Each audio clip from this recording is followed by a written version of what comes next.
Steve Hamer said hello, as Steve nice enough to jump in there now. Steve, how are you, sir?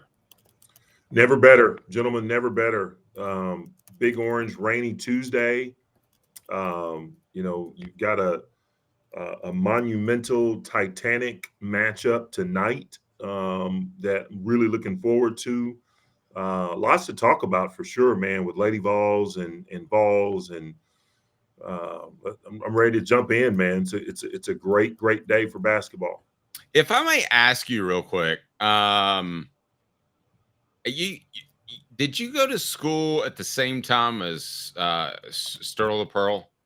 No, so ironically, Sterl was one of the very first people that I met on my initial recruiting visit. Okay. It was Allen Houston and Sterling Hinton, he was Sterl's about 3 years older than me. Okay. You talk about a guy that lives, breathes, and just embodies what it means to be a VFL. He's it. Well, the reason I was asking is I was trying to get your time pegged exactly. You both look so young. Oh man. Wow. I mean, there's not a wrinkle in your forehead. I got this crow's feet going on. I'm looking awful, and I'm making Caleb look older every day. But let's go ahead and dive right into it. Steve, what are your thoughts on the Vols to this point in the season? It really is getting to be crunch time, and I feel like they're finding themselves a little bit. I agree. I think it is right where we probably expected them to be. In a lot of eyes, probably even a little bit better than we expected, right? Because you had just all of these new guys that had to assimilate and acclimate to Coach Barnes's culture, and it was a matter of how quickly could you get those guys to buy in. Speaking of a Chaz Lanier and Igor and Darlin Stone Dubar, and then you had the departure of Santi and Josiah, and all the stalwarts that had been in a part of the program for a long time. But truth be told, man, I'm still very excited about this basketball team. Have we had some bumps in the road, some blips on the radar? Yeah, Florida, at Vandy. But have we had some really good moments? Yeah, at Illinois, Missouri here at home. Say what you will about this past Saturday. I don't care what people say. Oh, Oklahoma, they're 3-7 in the league. They're not very good. You go on the road in the SEC and you dismantle and demolish a team to the point to where their fans start hitting the exit at halftime. It's pretty good. It's pretty good. So you held your own. You did the things that you needed to do. Now, I think it's imperative, Caleb and Dave, that we steal one of these on the road. And you got that opportunity tonight to get one at Rupp Arena and put that one back in your win column. Not to interrupt, Caleb, real quick, but Steve, do you remember your record at Rupp? It was actually I think it was 0-6 at Rupp. Yeah, 0-6. So what's weird, Dave, is I just gotten over that last week, but I'm back around again. That's so not bad. Steve, I never would have taken a shot like that. Next time, I was just curious the pressure that goes in there, and now I've gotten Steve shell shocked to the point of probably stutter on the show next week. But I mean, how difficult is it to play? And are the officials really a factor? Because I've been a basketball official before, and you can get caught up in the moment, even if you're not rooting for either team, but you can get caught up in the moment. And Rupp's obviously a place that can provide some moments. It can. And look, we all get upset at officiating and or lack thereof. They got a hard job, man. They really do, especially when you are officiating a Tennessee basketball game. Look, Tennessee is as physical, and it's not just me saying that. There's people like Jimmy Dykes and Jay Billis. They are as physical as any team in the country. The way that we blow up ball screens, the way that we are so gap heavy, man, you're not going to dribble drive without someone reaching in with two hands going after that basketball. So it's a matter of, how the game's going to be officiated. Are they going to let us, bump a little bit? Are they going to let us, put our hands on? Or are they going to be really hands off and call a game that is much more the style to Kentucky, the way they want to play, loose and fast flowing? If we get the former and not the latter, I like our chances. But, Rupp Arena, man, is a tough place to play. Their fans are extremely passionate. Big Blue Nation, man, they're loud and they're proud. And I think they've got a real coach right now, not to take any shots at their previous coach, but I think they got a guy that is a Kentucky guy. He's bought in and he knows that program. He knows the history, he knows the lineage. And it's going to be a tough place to play, man. I do expect us to come in laser focused, because I think I've seen something different about this basketball team the last couple of 3 games, man. They put together a really solid second half against Missouri, where you went 10 of 15 from the 3-point line. You followed that up at Oklahoma, and you make 15 of your first 17 shots. 15 out of 17. You took it to them on the defensive end. You played well offensively. So I think, this team, I like what they're doing, man. I like that they're turning the corner at just the right time. And I like our chances tonight, man. ESPN Analytics likes us too. So, Steve, getting back to the Tennessee-Oklahoma game real quick, I wanted to talk about the first half, and you just brought up how good they looked at the beginning, and they shot very well against Missouri on Wednesday. And so is it one of those things where the shots are just falling, or are they doing something differently to make the shots more likely to fall, if that makes sense? Good question, Caleb. I think that they're doing something different to make the shots to fall. And I'll tell you why. If you recall, at halftime of the Missouri game, I think we were down 6 points and even got down as much as 11 with like 19 minutes and 3 seconds left to go in the game. Well, you go back to the halftime adjustments. Coach Barnes said something that it was especially poignant to me and Bob on the post-game show. This was off air. He said, if guys will just do their jobs and be in the right spots, we will knock down shots. Zakai Ziegler virtually echoed word for word, verbatim, what Coach Barnes said to us, that if we just got to our spots, did our jobs, the shots were going to be there and we would knock down those shots.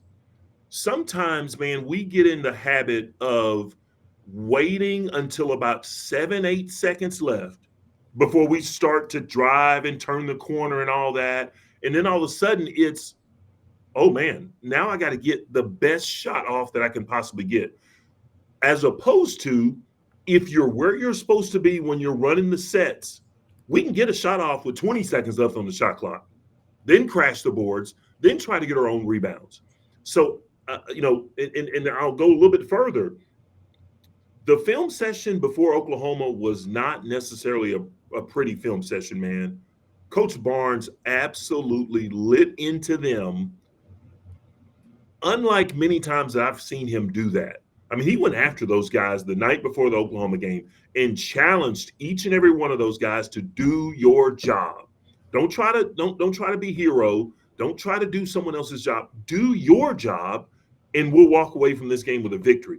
Those guys took that personally, and I think that's what happened. So if history is a teacher, I believe that Coach Barnes has once again challenged this team last night in film session. I don't have firsthand knowledge of it, but I believe that Coach Barnes challenged them once again and said, hey, look, let's go back to the first time we played Kentucky.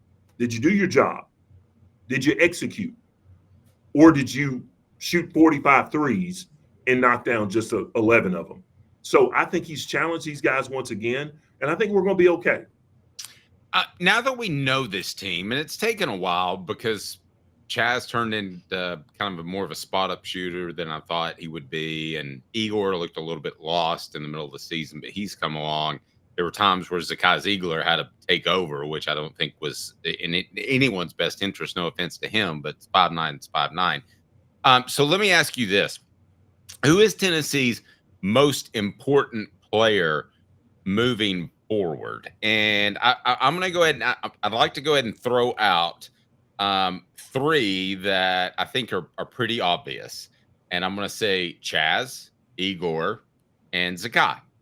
And then you tell me the fourth. Who's the fourth most important player? And then we'll discuss how I have them ranked. But who's another important player that has to come through if they're going to make noise in March? Without a doubt, without hesitation, it's got to be Felix Okpara. Okay. Has to be. Because Felix Okpara commands the paint. He commands the middle. He's a shot blocker extraordinaire. Dave and Caleb, go back and look at the box score, the box sheet from the last couple of games in particular. Do you realize that I believe in both of those games we've had 8 blocked shots? The majority of them have been by Felix Okpara. Do you know how many blocked shots Missouri had against us? 0. Do you know how many blocked shots that Oklahoma had against us? 0. Felix Okpara has such a commanding presence in the paint that he is a defensive stalwart extraordinaire. Coupled with the fact that he is a rim runner, he's catching lobs, and his hands are getting better. I don't know if you guys have seen that over the course of the season, but his hands are getting better. So he is so important to what Tennessee wants to do. If he can get paint touches, look out. If we can get the ball to him early in offensive sets, I think he's just crafty enough to be able to carve out space and score on his own or kick it back out to wide open threes. Secondarily, I'm going to throw a name out at you, man, that you may raise a couple of eyebrows. It's Cade Phillips. Yeah. Cade Phillips, man. I had a conversation with Cade Phillips in the tunnel walking out to the bus after the Oklahoma game. And I said, Cade, I'm so excited and so proud of what you are doing. The points, look, people can look at the points and have that as a measuring stick about how good a player is. That's not always the case, man. When you look at someone like Cade Phillips, his fingerprints are all over a basketball game. Think about the number of times that he gets on the floor. Think about the number of times that he hustles back on defense, getting blocked shots, tipping the ball. Obviously, he's a lob threat. His offensive game is coming along, but he does so many things at a really good level. So secondarily, I'm going to say Cade Phillips, man, has got to be the guy to continue to do those things, loose balls and block shots and rim running. If he can get those things, if we can get those from our bigs, we can go a long ways in March and April. I want to share what real quick. I want to share what Adam said. Just get your thoughts on this. I thought it was a good comment. Tennessee is the best looking team in college basketball when we're playing well. Igor is the most freakish player in the country. He just needs to play with toughness. Is that a fair statement? It's fair. When you look at, there's a lot of different ways you can measure toughness. A lot of people measure toughness with, big guys. I'm going to go back to my playing days. Bill Laimbeer. Everybody thought he was a tough guy, right? Kurt Rambis, Kevin McHale, Robert Parrish, Rick Mahorn, Buddha Edwards. Those guys were tough guys, right? How did we define that toughness? Because they were big, strong, broad-shouldered guys that knocked people to the floor and just had their way in the paint. Yeah, I mean, that's true. But when you juxtapose that with Igor, I wouldn't say that Igor is not a tough guy. I would say that Igor is a exceptionally talented guy when it comes to basketball IQ, right? Right. Which adds toughness to his game. If you look at Igor, he's a traditional European guy, man. He's going to finish. He may not necessarily flush, but he's going to drive to the basket, go up with the right, switch it to the left, and lay it in, right? He's going to get the ball. He's going to be able to lob it a 4 to 5 alley-oop with Felix or or Cade. He's going to lead the team in rebounding, which he does right now. He's getting a little over 8 rebounds a game. He's going to be able to shoot threes. He's going to be able to do all of those intangibles that we need him to do to be able to make a run. So I wouldn't necessarily say that Igor is not tough. I just think you can define toughness in a lot of different ways. Let me ask you. I'm sorry again, Caleb. Did you overlap with Larry Bird at all?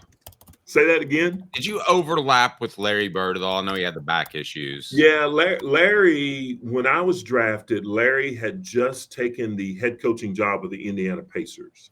So I had no overlap with him or McHale or Parrish or, any of the old time greats, man. I didn't have the luxury of playing with those guys. I was hoping for a trash talking story because he's legendary for that. Did he ever do it as a coach? No, not to me. I was never in the game at the right time for him to talk trash, man. We were always losing by 30 when I got in the game, so there's no need to talk trash. Caleb, I'm sorry to interrupt. Sports Treasures carrying over 5 million sports treasures and so much more. Follow on Facebook for the best sports memorabilia, daily updates. Again, get on Facebook, Sports Treasures TN. Follow them today. Caleb? Steve, I wanted to get to a point of what you said about Felix Opera because I agree.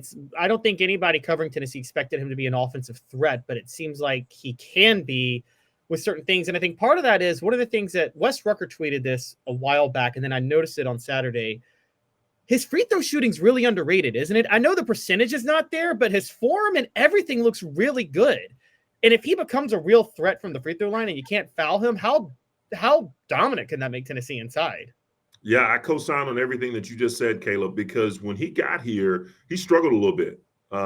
He was scuffling from the free throw line, going back to Ohio State, man, didn't shoot free throws very well.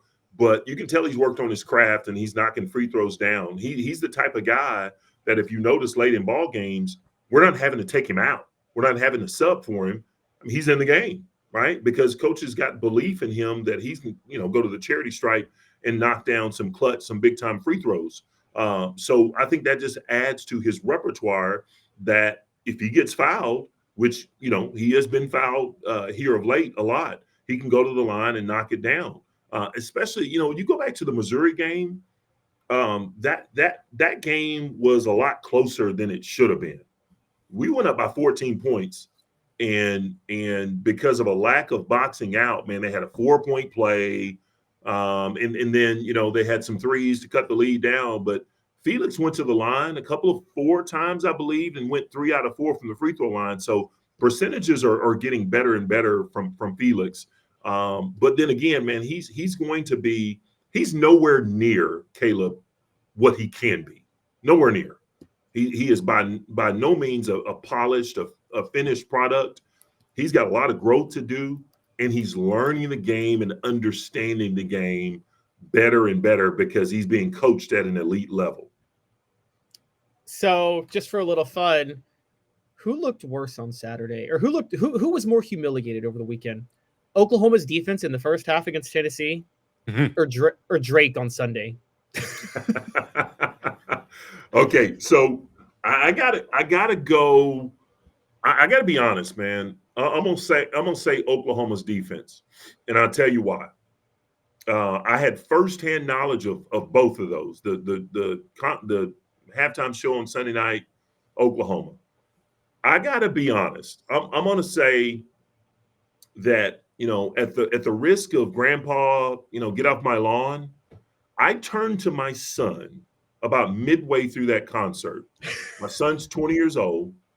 And matter of fact, I turned to my daughter too. She's 12. And I said, guys, I have no idea what he's saying. I can't understand him. Like, what is he saying? And we're at the house of another couple who are about my wife and I's age. And they're like, Steve, I know. What's he saying? What is that? What is that, an American flag? I don't follow Drake or Kendrick Lamar. Yeah, I don't even follow him. So I literally had to have someone tell me yesterday about the beef between those two and about the subtleties, about how they're going after one another. man, the last time I knew that rappers went after one another, it was Tupac and Biggie. I mean, Yeah. that was 30 years ago. Oh, and there's a great documentary. It's on Tupac that I'll send you. It's new. Oh yeah, I'm a big documentary guy, and I'm a let's big go. Tupac. To me was, I don't know, get sidetracked, but he was a true poet. Like if he'd have Yes. just written poetry and not done hip hop or any of that, he would have been a successful poet. I'm not gonna lie. I love the petty, vindictive Tupac in his later albums, though, because he's so mad and it's so funny. Yeah, Your wife.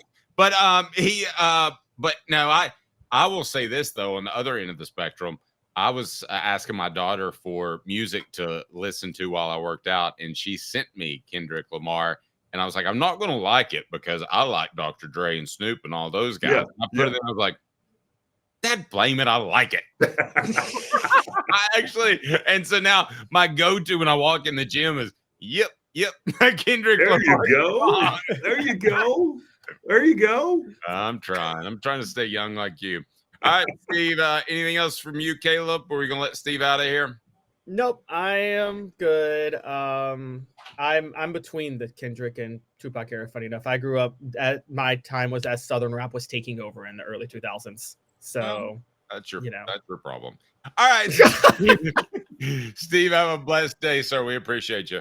Man, appreciate you guys so very much, man. Honored to be on with you. Love talking Tennessee hoops, and you know who would have had it on their bingo card that we'd be talking about Kendrick Lamar and Drake.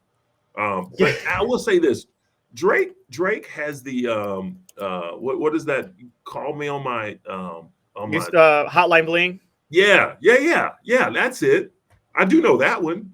I got another funny old story. So I go in a convenience store, and the guy's got his phone hooked up to the speakers, so it's playing. I can't even remember the name of the song, and I said, "Oh, this sounds like a remake from when I was a kid and listened to rap music, and that's how old I am." And he goes, "No, this isn't a remake. This is just a 30-year-old song."